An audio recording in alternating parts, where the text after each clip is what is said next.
அப்படியே நம்ம சியா 2வது டோருக்குள்ள போறா. அதுக்குள்ள போனா இவங்க அப்பா அம்மா இறந்து போன அந்த நிகழ்வை அப்படியே நேர்ல பாக்குறா. அவங்க அப்பாவும் ரொம்பவே அடிபட்டு சியா நீயா அப்படின்னு சொல்லிட்டு கூப்பிடுறாரு. அவங்க அம்மாவும் இவளை காப்பாத்திட்டு அங்கேயே கீழே விழுந்து கிடக்காங்க. அதை பார்த்து ரொம்பவே ஃபீல் பண்ணி அழுதுகிட்டு இருக்கா. டைமும் அப்படியே ஓடிட்டு இருக்கிறதால அந்த டோரும் க்ளோஸ் ஆக போகுது. நம்ம ஹயாங்கும் சீக்கிரம் வா அப்படின்னு சொல்லிட்டு கூப்பிட்டுட்டே இருக்காங்க. நம்ம சியாவும் ஒரு கட்டத்துல இல்ல நான் போய் ஆகணும் அப்படின்னு சொல்லிட்டு அங்கிருந்து ஓடி வந்து செகண்ட் டோரையும் தாண்டிடுறா. தாண்டிட்டு எழுந்து பார்த்தா அங்க நம்ம பேங்கும் ஹார்ஜுனும் இருக்காங்க. அவங்க சியா கிட்ட ஒண்ணும் இல்ல எல்லாம் சரியாயிடுச்சு, நீ அந்த இடத்த விட்டு வெளியில வந்துட்ட அப்படின்னு சொல்றாங்க.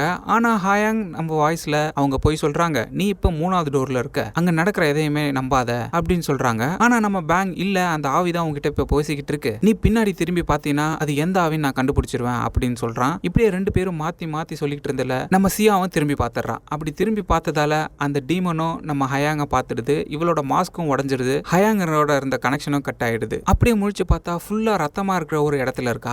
மறக்காம சர்ப்ரைஸ் பண்ணுங்க.